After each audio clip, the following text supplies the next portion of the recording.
Okay, next up is an old friend. Again, he looks young, as they mentioned today. They didn't know how old he was, but I won't give away his age. But I've known Anand for many, many years when he was in Silicon Valley, when he was at Stanford, and later. And then he's had a great journey. So as he comes up, I'll tell you his journey. Come on up, Anand. Anand is now at Facebook, but he has a checkered past. So he was at Yahoo, he was at Airtel, he had a stint at Snapdeal, and then he spent some time investing in startups in India, and now he's at Facebook running the Messenger product. Anand, welcome back. Good to be here again. So tell me, you have had this fascinating journey. So let's start with what you're doing now, right? You recently joined Facebook. You've got Messenger, which is an amazing product. So can you kind of take us through your decision to join Facebook, and then and then we'll get into a little bit of the plans for Messenger, as you can tell us. Sure. So, I think yeah, if you guys follow, the five most valuable companies today across industries, all five are technology companies, right? Very recently that change happened. And so, I think a few years ago there was this famous prediction that software is going to eat the world. And I think that is absolutely coming true across industries, right? So today, technology is no longer, just solving sort of problems in a restricted domain. It's entered the automotive space, it's entered your living rooms, etc. So this is an area that I am absolutely sort of fascinated by. The two things that I usually get very excited about are how can technology democratize something for all people, all users? So stuff that I get very interested in always falls under that mandate. The second thing is, I like roles that are very entrepreneurial. There's just a lot to build. And Facebook has this mission of making the world more open and connected, which is obviously a very, very lofty mission that takes a long time to do. And specifically, Messengers had a very good run the last year. So last year, in terms of monthly actives and daily actives, it grew about 150%, 145%. So how many of you use Messenger? How many use Messenger? Raise your hand. Hey, you still got a lot of people Yeah, to exactly. convert. So the folks who use Messenger just message the folks who aren't using Messenger, and you're going to double your the folks who are on Messenger already. So so the last year it grew about 145%, hit over 1 billion monthly users. But more interestingly, in today's day and age, we spend about 80% of our time in 5 apps or less, right? And so Messenger was the third most used app globally after, or I should say in the US, after Facebook and YouTube. So it sort of had a fantastic year and had incredible success as a product, as a basic product. In April of last year, we also launched the platform on top of it, right? So this plays directly into sort of what I'm very fascinated by in terms of, empowering developers, helping businesses get built, etc. So what do you envision for the Messenger platform? So I know I've seen some early signs where I can go look for products, buy products and services. So take us through that. Yeah, so there are some areas which have had a lot of initial traction. So one is self-expression. So people sharing something that is a bit visual to express themselves. Like a sticker or an animated GIF or etc. etc. So about 380 million stickers get sent every day. And there have been incredibly successful companies that have gotten built on the back of Messenger. That work on self-expression. We also have, a bunch of Hindi stickers. So there are about 4,000 unique stickers that are on Messenger today. Regional language ones, to do with special events, etc. So self-expression is one area. The second is, as you mentioned, e-commerce, being an area, where the commerce cycle has like a discovery part or leading up to the purchase part. So the entire cycle can now work. Just this week, we announced a deep integration into PayPal, where your PayPal credentials are now stored, and anytime you buy something through PayPal, the receipt is sent to Messenger, and therefore you've got a very easy way to look those up. The other area is fintech, right? Like how many of you have been on hold with a bank, and it takes 45 minutes for the bank to pick up the call, and then they take you through all these questions. So now you can ask a question to a bank's bot, right? So for those of you who don't know, the way developers can engage with Messenger is by building what is called a chatbot, right? So it leverages conversational interfaces for humans to connect with machines, so to say. And it also uses a light layer of artificial intelligence on top of that to basically understand semantics and come up with the right responses. So American Express actually launched a bot again this week where consumers can engage with Amex directly on Messenger without having to call the bank at all. So fintech is another of those.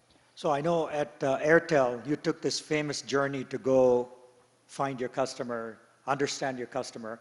Are you planning on doing that, or have you done that with Facebook? Yeah, I would say, for those who are entrepreneurs and developers in the audience, one of the most liberating things to do is actually to, find time every week, if not more often, to actually go meet your customers. I was just very lucky to formally do that as part of like almost every role that I've had. I think, it's particularly in this day and age where, so much is possible through technology. It's easy to get stuck in one technology approach to solving a problem. But, I think meeting customers makes sure that you're loyal to the problem statement rather than one way of solving it. Because, ways of solving the problem may change, but your loyalty is to the problem statement that customers are facing. So that's something that I know you've done in the past. It's worked very, very well. And this morning, Akshay Kotari from LinkedIn did the same thing when he was working. He went and looked at customer case studies and use cases. So that's a useful thing. So now moving a little bit from what you're planning on doing at Facebook, I know just rewinding a few months ago, you were a prolific angel investor in the Indian scene. Yeah. So can you take us through that journey and some of the ideas you found in this market and you've met probably dozens of entrepreneurs in India, and what you liked, what you didn't like, what you invested in? Maybe can you take us through that journey? Yeah, I mean, look, I think I feel like it's a very exciting time in India to play any role in the ecosystem. Yeah, I certainly learn a lot, from innovative young companies. We just had one of them, that I'm an investor in, announce a big partnership with Yes Bank yesterday, Tone Tag. I think they're in the audience somewhere. Awesome job. So yeah, I feel like you end up learning a lot, and I think like I was saying, as we sort of think through the software is eating the world meme and how it's playing out. It's playing out very interestingly in India, right? The first set of problems that got solved are the ones where there's a physical world connection involved, right? Like people want goods and services delivered, people want someone to come to their home for a service of some sort. There's all this innovation in fintech that's going on. There is a lot of innovation in verticals like fashion, where tech can enable discovery. So those are some of the areas that I'm sort of very interested in. But more importantly than anything, it's a chance to continue to learn, continue to stay young. I think the quality of entrepreneurs in India is getting better by the day. I think I first started talking to entrepreneurs about a couple years ago in earnest, and I think the quality of entrepreneurs has gone up incredibly since then. So in terms of so do you look at B2B type of deals, or do you just look at consumer deals? What did you look at? So last night I was actually chatting with a few of them, and it was interesting to see a bunch of them in one room. And they're actually very different. There's all sorts of companies. I think what's common to all of them is, I think there's sort of a spark that's very common to them, where I think one of the things I have a lot of respect for entrepreneurs, particularly in a market like India, because nothing is a straight line. It's extremely hard to build a successful company in India. Exits are few and far between. Right? It's not a very sexy thing. There's a lot of blood, sweat, and tears. And so I think that's largely what I find very inspiring, that they are persevering on top of this. I think one thing that's happened in the ecosystem that I'm glad it happened is it's actually kind of cool to be an entrepreneur today. I remember 5 years ago, it was actually, people would call themselves self-employed, right? The word entrepreneur was not very cool. And basically, like I would say, it would be hard to get married, if you're a quote unquote self-employed person. One of my friends who runs Shadi.com was sort of joking few months ago that the most searched keyword on his platform is entrepreneur.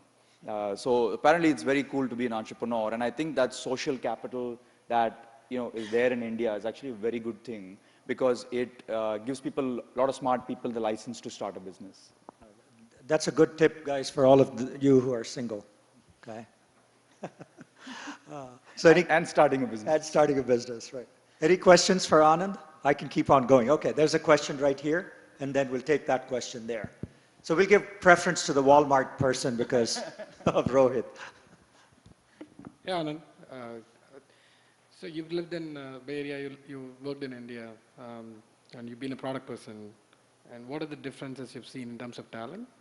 And where do you see the gaps, especially in the Indian market? Yeah, thank you so much for asking that. So I've worked with a lot of teams that are kind of homegrown product and engineering teams.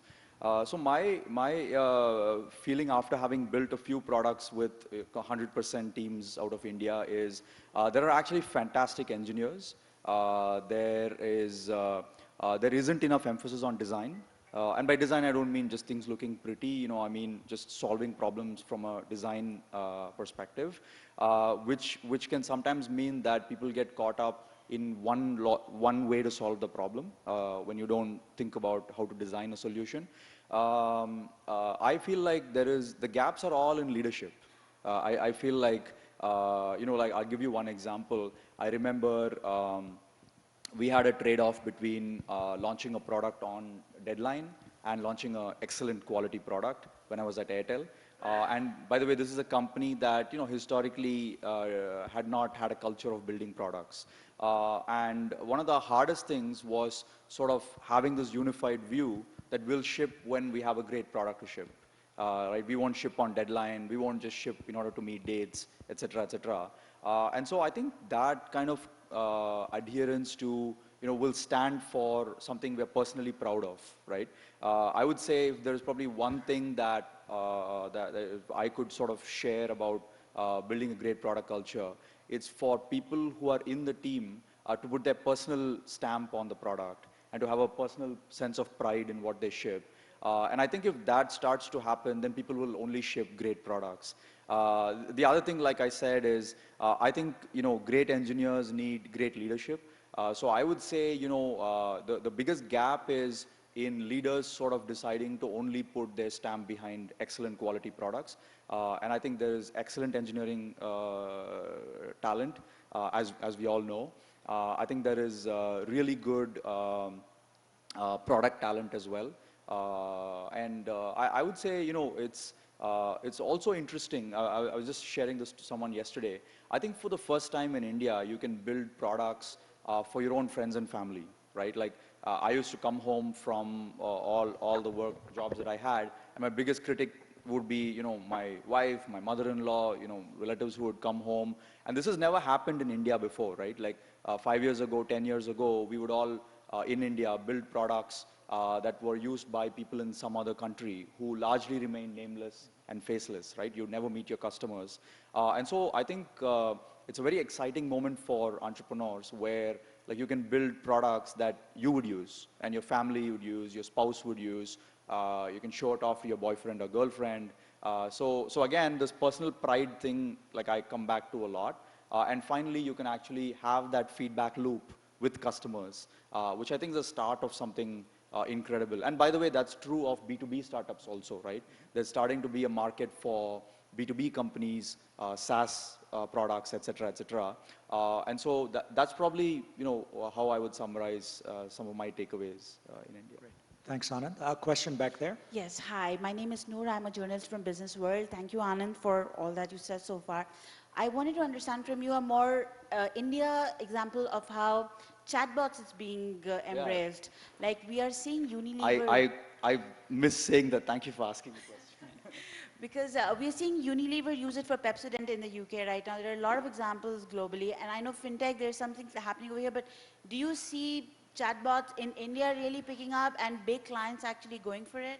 So, Anand, let me add to that. So yesterday there was a skeptic who said chatbots are, nah, won't do who it. is that? I can't name it. Okay.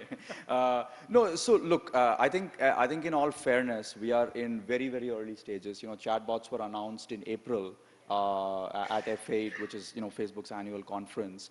I think it combines a few very powerful trends that are, becoming very real. One is conversational user interfaces, and also artificial intelligence being able to automate and take simple decisions. So I don't know if Sachin from Nikki is in the audience. So there's this company called Nikki.ai that's built a chatbot. So they also have a web interface as well as a messenger interface, and their chat to conversion ratio is about 10x on messenger as it is compared to web. So that's a good early example. We also, about a week or two ago, had Shopify launch their platform on Messenger. And so Shopify has about 250,000 merchants on their platform, about 25,000 of whom have gone live on Messenger now. So T-Mobile in the US, which is a big telco, went live on Messenger on top of Shopify. So, the thing we track very seriously is how many products and apps have million plus users on top of Messenger. So to us, there's no way that Messenger is successful without developers being successful. So we're starting to see a lot of developers hit that million plus user mark on top of Messenger. But I would say, so the number is around 33,000 chatbots now that are active, built by about 30,000 developers and growing. So it was about 15,000 a month before we officially announced the 33,000 number. So it's actually a fairly rapidly growing industry, but still very early days. Great. A question up front here. So this is regarding, there's a messenger and then there's a WhatsApp. So what are the plans going forward in terms of whether they are coming together or not? Second is the monetization plans for them going forward. And third is what WeChat is doing is they're offering host of services within WeChat. It's booking a taxi, payments and all that. So what are Facebook plans in terms of looking at that particular area? Yeah, so this is again a very, very common question that we actually think about inside the company also quite deeply. So I think at their heart, their visions are similar at the philosophical level in terms of connecting people, having, sort of open products, etc. However, the journeys to do that are slightly different. So, WhatsApp is run by a very small team that largely, work independently and sort of are delivering on their vision of having a simple utilitarian kind of product. I think they've publicly stated that they will sort of not become a advertising driven kind of a business model. So they'll stay true to that vision that they have. I think with Messenger, we definitely are very inspired by a lot that's going on globally, including in China and other countries, where the line between human to human messaging and human to service messaging and even service to service messaging is the lines are very blurred, right? And so we definitely get very inspired by that, and there are a lot of those use cases. That said, the platform that has launched since April will continue to stay open and support all developers. And I think, I don't know if you remember in 2008, Facebook became a platform, right? Before then it was only a service, and it became a service plus a platform. And Facebook couldn't be what it is today without that platform and all the developers that have been successful on it. So the approach would be very similar in terms of empowering developers to be successful. Great. A question out here? Can I go? Yeah, go ahead. And Hi, Anand. let's pass the mic on to the next one over here. Hi.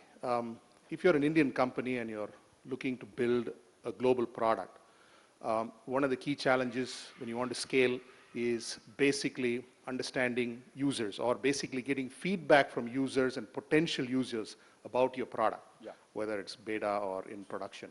Do you have any suggestions that will help companies that can get face time with users, or commitment from users to come and spend some time with you, whatever the medium of communication may be? Look, I think it's the way I would break it down is B2C consumer companies versus B2B companies. I think with B2B it's a little bit more nuanced, because you're talking to someone that you have a professional relationship with, right? So you're meeting someone who's potentially working at another company.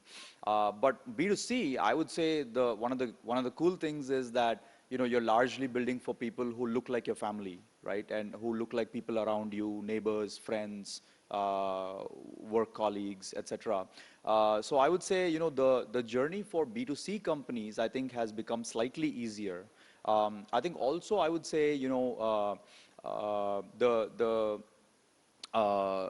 once the product actually launches, sometimes companies stop maintaining a regular relationship with their consumers, because they've built a product and they think because they've launched it, like now they only need to talk, around building new products. I would say, probably the biggest, grounding that happens, at least for me, when I'm building any product, is to stay closely in touch with, what they're going through, what they use, even understanding what kind of devices they're on, what networks they're on, et cetera, et cetera.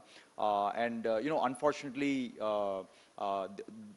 things change so quickly. There's no sort of replacement to constantly doing it and constantly staying on top of. And so I would rather do one simple thing often, as opposed to trying to do something really complex, but doing it, once in a while.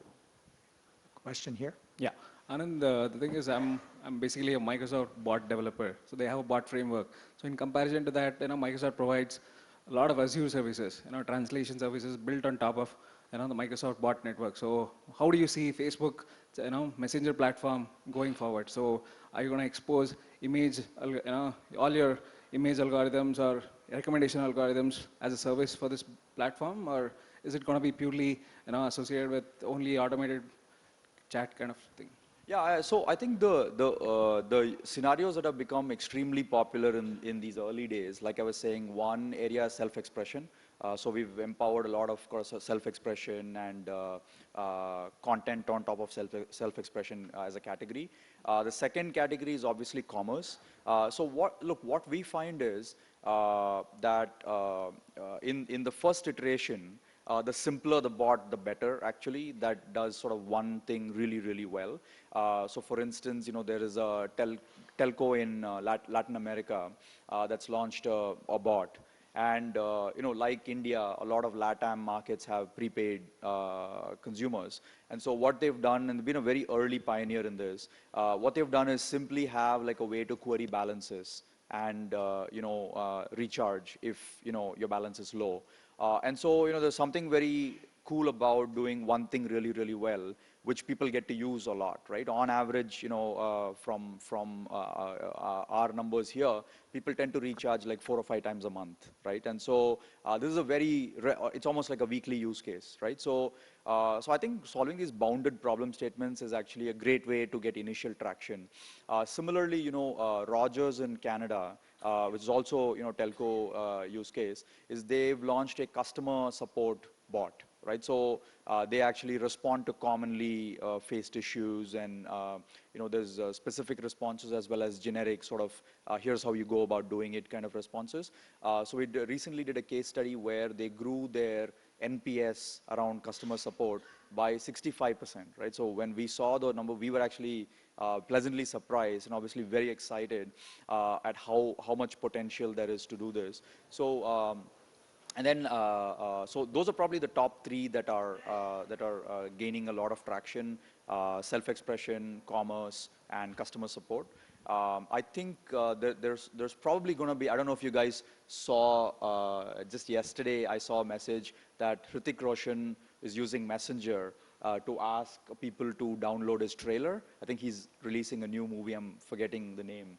So the trailer is out, and he actually launched the trailer on Messenger and asked his like 2 or 3 million fans on Facebook to actually send him a message. So I think there'll be more sort of celebrity to fan communication happening through platforms like this.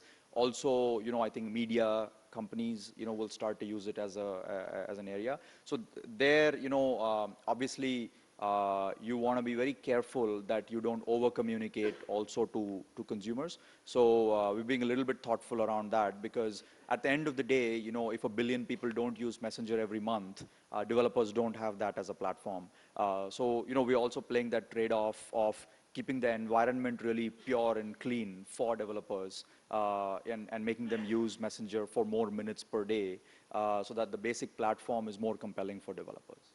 Great. Anand, this is, okay, one last question, and that's it. Hi Anand, this is mostly for the ecosystem. Let's say, for example, Google now owns API.ai, Facebook owns Wit.ai. So this is coming from a developer who is not that comfortable using Wit, because I don't see too many things happening from Facebook side on Wit. Just a question, where is Facebook serious about Wit.ai? Because we are building our products using all these libraries where the support is not that good. And so is that a risk which we are facing, because we don't see too many things happening there? And are you the right person I should ask the question to? Yeah. No, I mean, look, I think this is probably one of the challenges of being a global platform, is that, you always want to be doing more in each market and doing more to support each developer. Wit is very much alive. I work very closely with that team, and they're shipping as fast as they can humanly get stuff out. I would say, to be honest, the response to the launch in April has been incredible. So we really sort of thought that we would be in stages where developers are still testing out the platform, etc. For us to be in a place where about 30,000+ developers are actively shipping bots is actually kind of a fantastic place to be in, right? A lot of developers talk to us about discovery now, because they've actually shipped a basic product already, and so they're not worried about the development phase of the life cycle. They're worried about discovery. Some people are even talking to us about monetization. So there was a bot that actually is in our top 10+ bots from Egypt. That became very popular over the last few days. So basically what this bot does is, it's called Askar bot, and they have a simple way of saying when it's time for Muslims in Egypt to pray, right? So like 5 times a day. I mean, I look at it and I say, wow, 5 times a day, that's fantastic daily user engagement, right?